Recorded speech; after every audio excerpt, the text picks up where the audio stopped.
Good morning दोस्तों। हमने कल क्लास में अध्ययन किया था व्हाइट स्टोन सेतु के बारे में। तो दोस्तों आज हम अध्ययन करेंगे व्हाइट स्टोन सेतु का कुछ उपयोग है, उनमें से एक उपयोग है मीटर सेतु, उसके बारे में अध्ययन करेंगे दोस्तों। और आपने यदि पिछले वाली क्लास में व्हाइट स्टोन सेतु अच्छे से नहीं पढ़ा है तो दोस्तों अच्छे से पढ़े, क्योंकि मीटर सेतु व्हाइट स्टोन सेतु के ऊपर आधारित है। आपको व्हाइट स्टोन सेतु आ रहा है तो मीटर सेतु आप आसानी से कर सकते हो।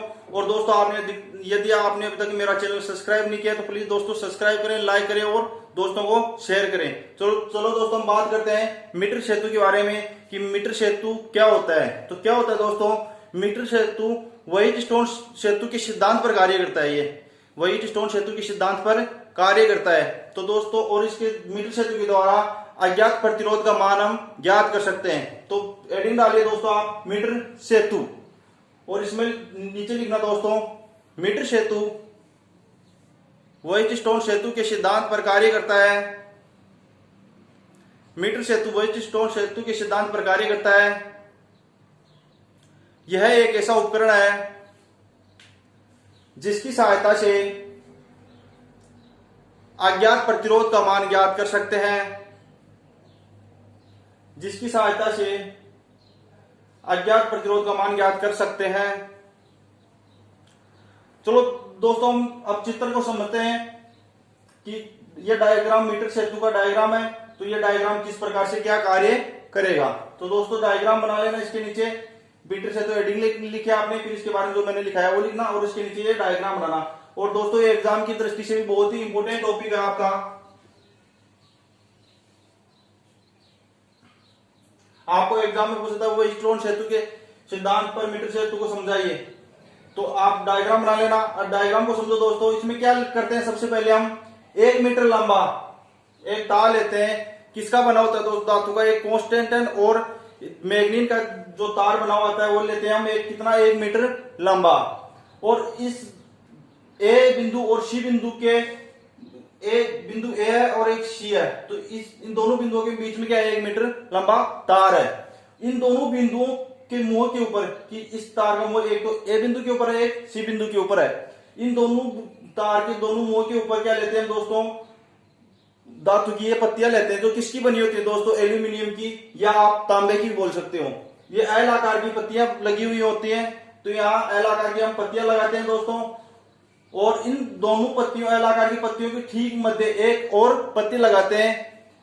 और बिंदु इस जो बीच इन दोनों एल आकार की पत्तियां हैं इनके बीच में जो हमने एक तांबे की पत्ती और लगाई है उसके ठीक मध्य एक बिंदु होती है डी, उसको डी नाम दे देते हैं। उससे क्या जोड़ते हैं दोस्तों, धारामापी जोड़ देते हैं और सर्पी कुंजी या इसको जैसे दर्शाते हैं जोकी, तो इसको धारामापी से और सर्पी कुंजी से जोड़ते हैं दोस्तों। और अब बात करते हैं इन दोनों बिंदुओं को, बिंदु ए और सी को किससे जोड़ देते हैं दोस्तों, एक कुंजी से, विद्युत सेल से और धारा नियंत्रक से। किससे, धारा नियंत्रक RH। अब बात करते हैं दोस्तों कि सर्पी कुंजी का कार्य क्या है, कि ये सर्पी कुंजी कार्य क्या करती है। तो दोस्तों हम सर्पी कुंजी को इस तार के ऊपर उस स्थान पर ले जाकर रोक देते हैं जहां पर धारा मापी का मान एक स्थिर जगह पर ना रुक जाए, यानी कि उसमें धारा का प्रवाह न के बराबर हो जाए, जो कि हमने कल व्हाइट स्टोन सेतु में अच्छी तरह से समझ लिया था कि या इसको जब तक हिलाते रहेंगे कि जब तक इसमें धारा मापी का मान स्थिर ना रह जाए। तो यहां पर जैसे मान लो ये बिंदु बी है, यहां पर इस सर्पी कुंजी को रोक दिया, इस जोकी को यहां पर रोक दिया। क्यों रोका, क्योंकि यहां धारा मापी का मान एक स्थिर आ गया, तो इसको नाम दे दिया दोस्तों हमने बी।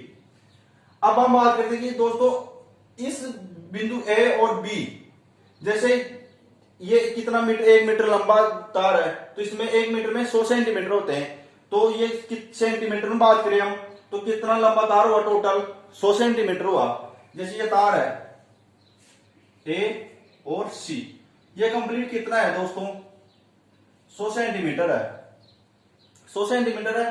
अब जैसे दोस्तों हमने अब अलग से ये दर्शा दिया कि ये इतना था हम एल ले रहे हैं, तो ये कितना बचा दोस्तों। तो ये कैसे पता चलेगा हमारे को कि इस कंप्लीट में से ये घटा दें हम, तो ये आ जाएगा हमारा, तो 100 - L तो इतना तक इस 100 में से ये एल घटा दे तो ये बाकी बचा हुआ ये आ जाएगा ना हमारा। इसी प्रकार जैसे ये बिंदु ए और बी है तो इसके मध्य कितना एल सेंटीमीटर तार ले लिया हमने, इसको नाम एल सेंटीमीटर एल नाम दे दिया। अब बचा बी और बिंदु सी के मध्य की बात, ये कितना रहा है तो 100 माइनस एल, किस टोटल कितना था 100 में से एल घटाया तो 100 माइनस एल सेंटीमीटर हो गया। अब दोस्तों बात करते हैं कि इस पत्ती जो एल आकार की ये कांस्टेंट और उसकी जो पत्ती लगाई हमने इसके और ये तीसरी पत्ती हमने दोनों पत्तियों के बीच में ली थी, उसकी एक उस बीच में जो खाली स्थान है इसकी यहाँ पर क्या लगाते हैं दोस्तों हम प्रतिरोध बॉक्स लगाते हैं। यहाँ क्या लगा दिया हमने प्रतिरोध बॉक्स। अब सी बिंदु के ऊपर जो पत्ती लगी हुई है हमारी उसके ऊपर और जो ये बीच में पत्ती लगी हुई है इसके ऊपर क्या लगाते हैं दोस्तों हम अज्ञात प्रतिरोध क्या लगाते हैं दोस्तों हम एच लगा देते हैं। अब हम बात करते हैं कि यहाँ दो टुकड़े हो गए कि अज्ञात प्रतिरोध आ गया, यहाँ क्या आ गया प्रतिरोध बॉक्स लगा दिया हमने और इसी प्रतिरोध बॉक्स से हम क्या लगाएंगे प्रतिरोध आर निकालेंगे, वो अभी बाद में समझाऊंगा। अब दोस्तों ये बिंदु बी और ये ए, तो ये यहाँ पर कौन सा प्रतिरोध लगेगा और यहाँ कौन सा प्रतिरोध लगेगा। तो दोस्तों आर एस प्रतिरोध ऊपर लगे, अब क्या बच गए हमारे पी और क्यू। तो दोस्तों इसको नाम दे दिया हमने पी प्रतिरोध और इसको नाम दे दिया क्यू प्रतिरोध।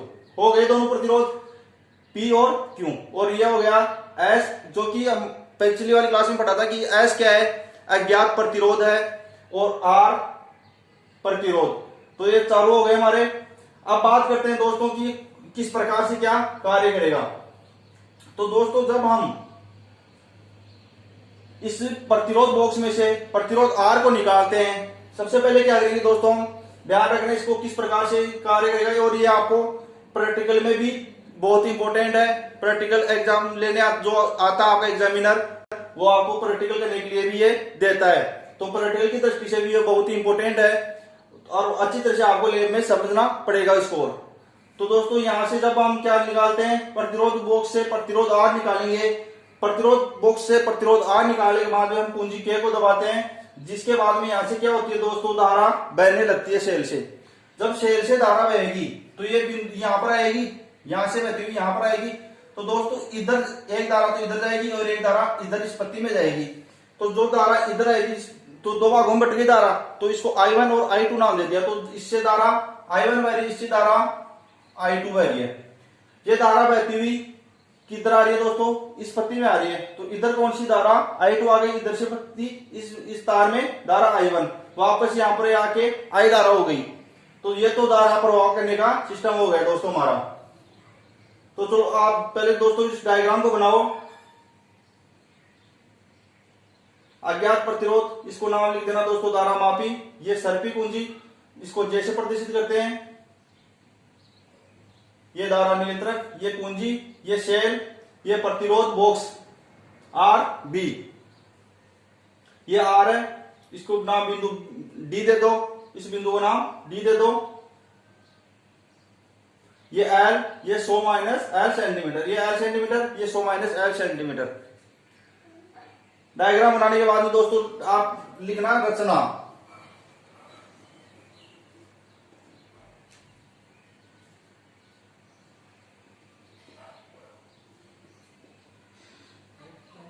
रचना में करना दोस्तों आप। इसमें 1 मीटर लंबा, इसमें 1 मीटर लंबा एक समान व्यास का इसका व्यास क्या होगा दोस्तों एक समान होगा इस तार का, एक समान व्यास का मिश्र धातु। मैंने बता दिया दोस्तों पहले मिश्र धातु मैग्नीन या कांस्टेंटन दोनों में से किसी मिश्र धातु का बना होता है ये तार। एक समान व्यास का मिश्र धातु मैग्नीन कोष्टक में लेना दोस्तों मैग्नीन या कांस्टेंटन।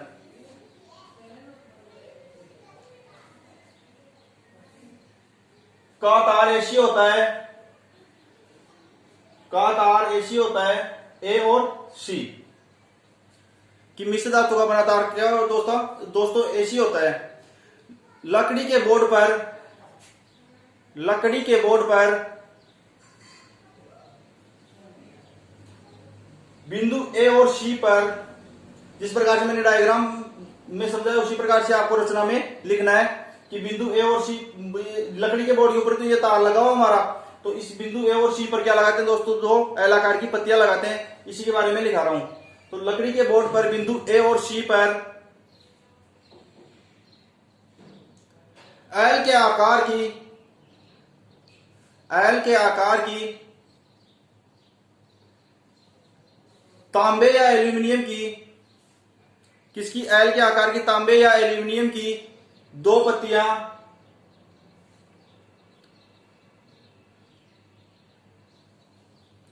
लगी होती हैं। ये मैंने डायग्राम समझा कि दो पत्तियां लगाते हैं, तो दो पत्तियां लगी हुई होती हैं, जिनके बीच में इन दोनों पत्तियों के बीच में एक तीसरी पत्ती ली थी हमने, उसी के बारे में लिख रहे हैं। जिनके बीच में एक तीसरी पत्ती डी लगी होती है, तीसरी पत्ती हो गई डी लगी होती है। बिंदु ए तथा डी के बीच प्रतिरोध बॉक्स आरबी लगा होता है, तथा बिंदु सी और डी के बीच अज्ञात प्रतिरोध एस लगा होता है।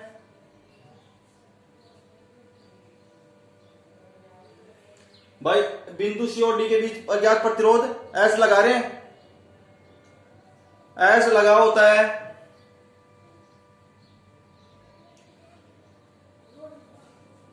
अज्ञात प्रतिरोध है, इसका मतलब इसका ज्ञात प्रतिरोध क्या करना है दोस्तों, ज्ञात करना है। अज्ञात प्रतिरोध एस लगा होता है, जिसका प्रतिरोध ज्ञात करना है। बिंदु डी से, मैंने समझाया कि बिंदु डी से और क्या जोड़ रहे हैं हम, बिंदु डी से धारामापी और सर्पी कुंजी, जिसको हम जोकी, धारामापी और सर्पी कुंजी को जोड़ देते हैं। तो ये दोस्तों हमारे हो गई, रचना हो गई। अब दोस्तों कार्य विधि, ये किस प्रकार से क्या कार्य करेगा, इसके बारे में लिखते हैं दोस्तों। इसमें लिखना कार्य विधि।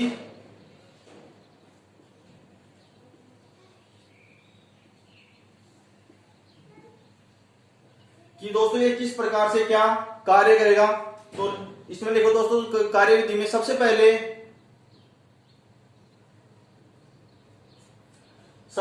प्रतिरोध बॉक्स से, मैंने क्या बताया था कि इससे पहले प्रतिरोध बॉक्स से प्रतिरोध आर निकालेंगे, फिर कुंजी के को दबाएंगे। तो सबसे पहले प्रतिरोध बॉक्स से प्रतिरोध आर को निकालते हैं, प्रतिरोध बॉक्स से प्रतिरोध आर को निकालते हैं, तथा इसके बाद कुंजी के को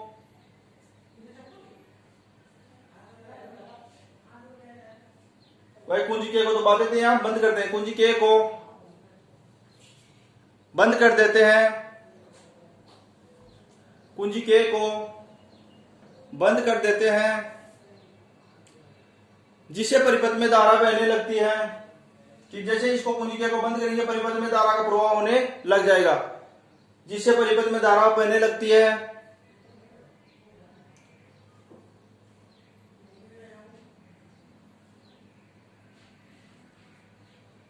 जोकी या सर्पी कुंजी को तारेशी पर कहीं पर भी स्पर्श कराते हैं। भाई तारेशी पर कहीं पर भी स्पर्श करा के क्या करना है, हमारा शून्य विक्षोभ प्राप्त करना है यहां से। तो तारेशी पर स्पर्श कराकर शून्य विक्षोभ की स्थिति, तारेशी पर स्पर्श कराकर शून्य विक्षोभ की स्थिति प्राप्त करते हैं, जिससे तार पर बिंदु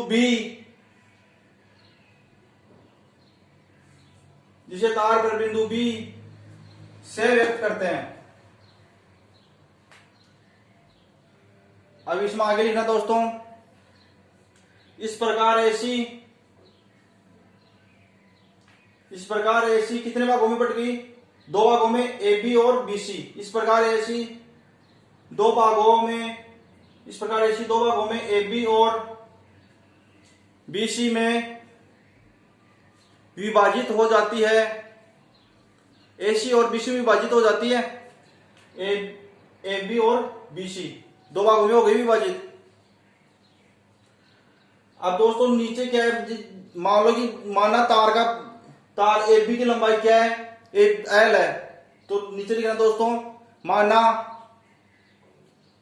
तार के भाग ए बी की लंबाई एल सेंटीमीटर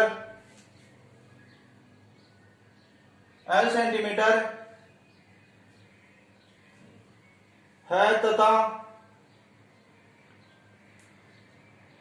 बीसी की लंबाई 100 माइनस एल सेंटीमीटर है।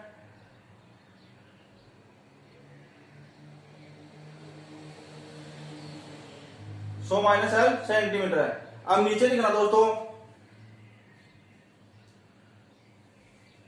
माना तार की एकांक लंबाई का प्रतिरोध कितना होगा?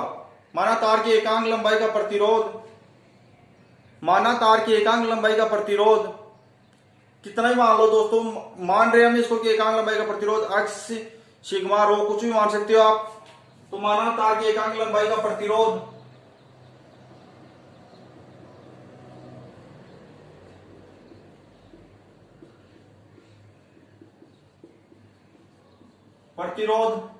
जैसे दोस्तों सिग्मा है, सिग्मा मान लेते हैं हम, एकांक लंबाई का प्रतिरोध सिग्मा है। एकांक लंबाई का प्रतिरोध सिग्मा है। तो दोस्तों ए बी तार का प्रतिरोध कितना होगा? तो ए बी तार का प्रतिरोध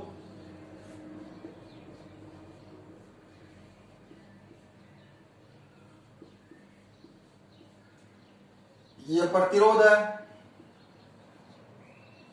कितना होगा?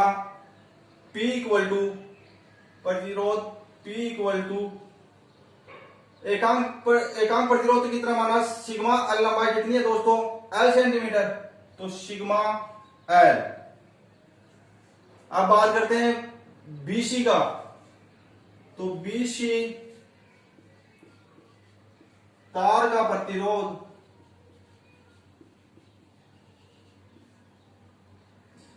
Q इक्वल टू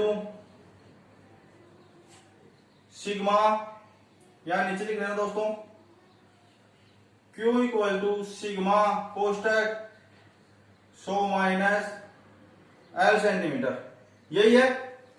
तो ए बी तार का प्रतिरोध तो कितना आया? P equal to sigma L, और बीसी तार का प्रतिरोध Q इक्वल टू सिग्मा कोष्टक 100 माइनस एल। तो ये दोस्तों आ गया हमारा ए बी तार का प्रतिरोध और बीसी तार का प्रतिरोध। अब एक आप क्या देते हैं दोस्तों? भाग दे देते हैं, इन दोनों का आपस में भाग दे देते हैं। तो पी का क्यू में भाग देंगे, तो सिग्मा एल बटे वे सिग्मा कोष्टक 100 माइनस एल। तो दोस्तों इस सिग्मा से ये सिग्मा कैंसिल हो गया हमारा। तो P बटे वे Q इक्वल टू कितना है दोस्तों?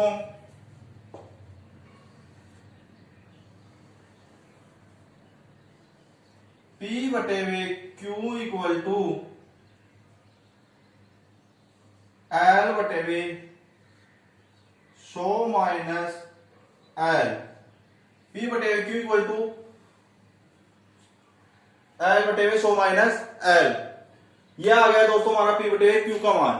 तो अब दोस्तों वही स्टोन सेतु से संतुलन की अवस्था में क्या था? वही स्टोन सेतु संतुलन की अवस्था में क्या आया था? P बटे वे Q इक्वल टू R बटे वे S। यही आया था संतुलन की अवस्था में, P बटे वे Q इक्वल टू R बटे वे S। तो नीचे लिखना दोस्तों,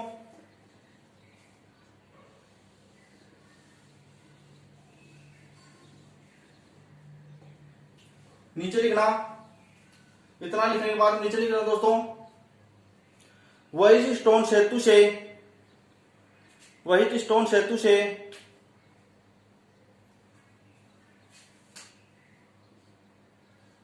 P बटे हुए Q इक्वल टू R बटे हुए S।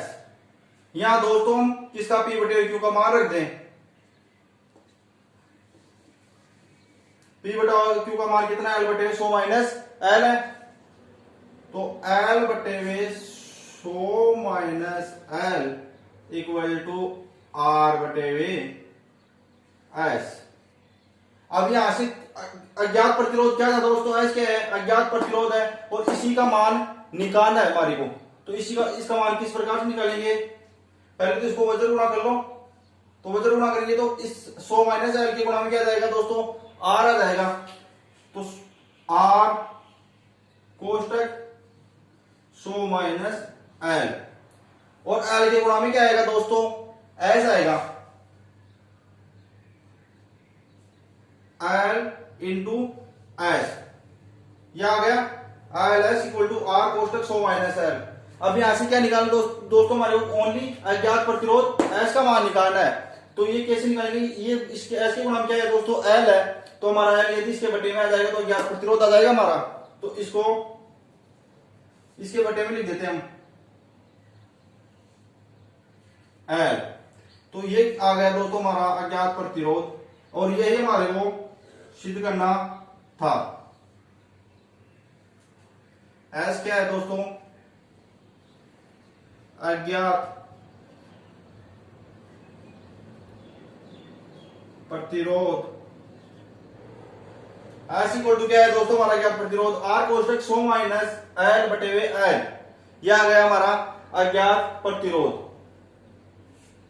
तो आप मीटर सेतु में क्या करना है दोस्तों, यदि आपको वही स्टोन सेतु अच्छे से आता है तो आप आराम से मीटर सेतु के बारे में कर सकते हो, और इसमें भी कुछ नहीं है। यदि आपको ये डायग्राम समझ में आ गया, डायग्राम में क्या करना है, एक बार फिर से रिपीट कर रहा हूं कि हमारे को 1 मीटर लंबा एक मिश्र धातु को क्या लेते हैं, तार लेते हैं, जिसके दोनों सिरों के ऊपर L आकार की तांबे की पत्तियां लगा देते हैं, तथा इसके दोनों पत्तियों के मध्य में एक पत्ती और लेते हैं D, और इन बिंदु A और D के मध्य क्या लगाते हैं, प्रतिरोध बॉक्स, और बिंदु C और D के मध्य क्या लगाते हैं दोस्तों, अज्ञात प्रतिरोध S लगाते हैं, और बिंदु D से क्या जोड़ते हैं, धारामापी और सर्पी कुंजी को जोड़ देते हैं। सर्पी कुंजी को तार के ऊपर इस प्रकार से हम इस पर घुमाएंगे कि जहां पर धारामापी का मान शून्य विक्षोभ प्राप्त हो हमारे को।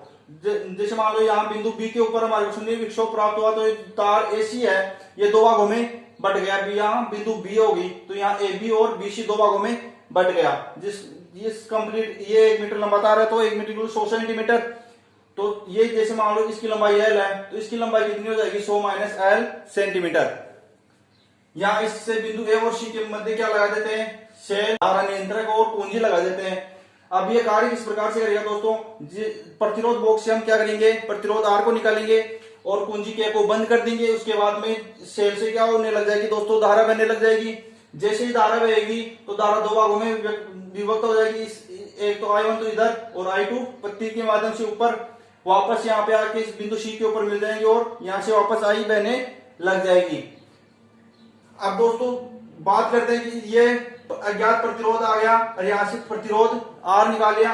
अब यहाँ पे प्रतिरोध कौन, दो और बच गए हमारे P और Q, तो इसको नाम दे दो आप प्रतिरोध P और इसको नाम दे दो Q। उसके बाद में आप इसकी रचना में इसके बारे में बता देने हम किस प्रकार से क्या क्या जोड़ा, और कार्य विधि में ये किस प्रकार से क्या कार्य करता है, हमने किस प्रकार से प्रतिरोध बॉक्स से प्रतिरोध को निकाला, कुंजी के को बंद करने के बाद किस प्रकार से धारा का प्रभाव हुआ, और ये किस प्रकार से कार्य किया। ये लिखने के बाद में आप ये सिद्ध कर देना आप स्टोन सेतु से कि अज्ञात प्रतिरोध क्या आता है, इक्वल टू R कोष्टक 100 माइनस L बटे हुए L। आज क्लास में हो गया दोस्तों हमारा मीटर सेतु। और दोस्तों आपको यदि वीडियो समझ में आया हो, आपको क्लास अच्छी लगी हो, तो दोस्तों प्लीज लाइक करें, सब्सक्राइब करें और दोस्तों को शेयर करें।